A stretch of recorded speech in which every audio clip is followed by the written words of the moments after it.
Whew. Well, it is sure nice to be here again, and welcome to the channel, everyone. I have been on 2 week-long back-to-back shoots that have kept me out of here. I was out of state all last week. So things are good, much better than this time last year. But I did want to get back in front of the camera here and bring on another video. And this is about a piece of equipment that is pretty much a constant on the types of shoots I've done the last 2 weeks. And that is the lens that I use to capture what I need to capture in those fast-paced types of sets where I've got to get all kinds of different images in a short amount of time. And that lens is the, well, maybe I'll save it for after we roll that intro, although you already know what it is based off the thumbnail, but roll it.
All right, so let's talk about this lens. The 24-70 f2.8, constant aperture, not a cheaper variable one. At a certain level of photography, you need to make sure you're working with a lens that isn't gonna change its aperture based on your focal length. If you can't quite splurge for the 2.8, then see if there's a f4 available. And we'll touch on this a little bit later. Oh, and this is obviously the Canon RF version, but I'm not talking about it in particular. You know, everything we're discussing about today would apply if you're using a Sony, a Nikon, third-party version, or any other brand with a full-frame sensor camera. Now, why do I like this guy so much? Well, to start with, it's just super convenient and it hits that sweet spot for what I do on my shoots when I'm needing to capture multiple types of images. This lens allows me to capture all of that without having to change it out or grab another camera. Depending on my shoot space, meaning how far back I can get from my subject, I can capture full body images at 70 millimeters or close enough to it. Now this is important since I'm usually shooting at an upward angle and I don't want any lens distortion if I can get away with it. Meaning if I'm lower and have to shoot at 50 millimeters or wider, things start to look a little wacky with larger legs than the upper torso type of thing, kind of like a funhouse mirror, which you don't want. Saying that though, this lens does give you some opportunities for artistic expression, and we'll get to that in a second as well. All right, on to my flow with this guy. So if I'm trying to stay close to the 70 millimeter range for the full body, I'll usually move down to the 50 millimeter territory for the action sequences and widen the closer the subject gets to me if needed. Now, based on their movement, I can also start the action in the 70 millimeter range and open to the 50 millimeter area. Just depends on what it is that we're doing. The 70 millimeter range is also great for the mid to tighter portraits I also like to capture during these shoots. So I can get a full body shot, usually sitting on my ankles, and I can get up and get those nice tight images as well. So we've discussed the 50 to 70 millimeter range, and you might ask, well, when would you go wider? Well, let's talk about it.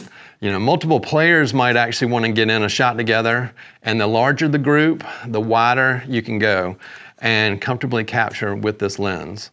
Now, I also mentioned earlier about some artistic expression opportunities, and that's when having a versatile lens like this on your camera really opens things up for you as the photographer.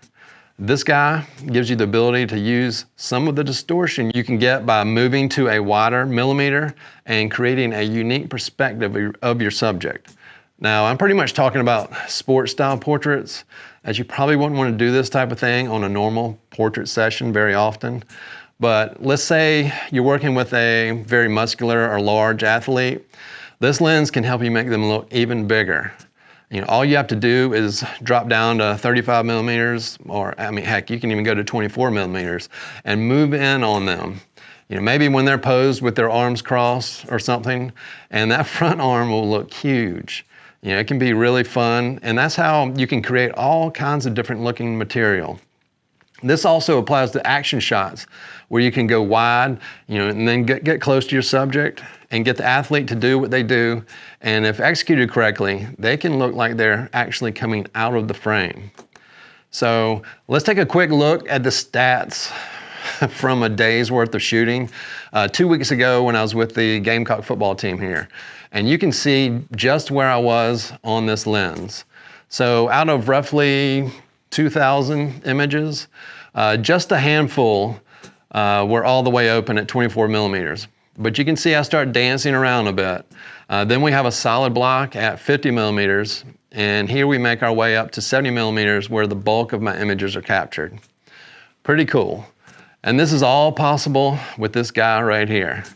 And just let me touch on this particular Canon version, the RF, and in conjunction with what I know, which is the R5, it is very sharp. Like sharp to the point where you don't want to add any further sharpening in post, or it starts to look fake or actually too sharp, kind of too digitally. It's also got built-in stabilization that can help you out in some lower light situations, which is nice. Not to mention, just as an overall lens, you can go to 24 millimeters and easily capture landscapes with this guy. Okay, so there are some trade-offs because this lens, it actually doesn't do everything. You do cover some well-known primes with the 24, 35, and the 50 that are all covered with this guy, but it is bigger than most all those. Primes come in smaller, compact sizes, like this 35 right here, and this is also a macro lens, which this is not. The 24-70, is definitely convenient. But if you're strapping your camera over your shoulder for a day, hiking around or walking around town and shooting some street photography, something smaller might just be the ticket. The 24-70 also doesn't quite make it out to probably my favorite portrait length, the 85 millimeter. And not to mention, a lot of the prime lenses also these days can open up wider than 2.8 that we have here. And that leads to even more creative choices with the wider f-stops, where you can get some really creamy, nice bokeh'd out backgrounds. Another drawback is sometimes you want some more foreground and compression in an image, like I needed on part of a shoot last week, and I had to grab the 70-200. So while this guy's on my camera probably 80% of the time, it doesn't do everything, and that's just fine. Okay, and one last negative, although not really when you think about it, what you get with this lens is price. You're gonna pay a premium for the larger glass, so what would I recommend if that price is just out of your range? Well, for me, it is the 24-105 f4 lens. This lens in particular actually comes as a kit upgrade with the Canon R5 and the R6, and I personally think it's a no-brainer. You get the constant aperture and the more reach actually with this lens. And I've actually used it sometimes just to mix things up, and the results are pretty much just as strong as the 24-70. Now, I know not everyone uses Canon, so I would look for something similar in the f4 range, where you have that constant aperture if you can't quite step up to the 2.8 just yet. All right, so if you've got any questions, comments, please leave those down below. Hit the like button if you found this video to be worthy, and subscribe for more content just like this, and also hit the little notification bell so YouTube will let you know when I'm here. I've got some doozies coming up in the pipeline here for the near future, so subscribe and be here when they drop here on YouTube. Here. So in the meantime, you can also find me on social media at Quantz Photo. Please be safe and healthy out there. And I hope to be here again in the next one.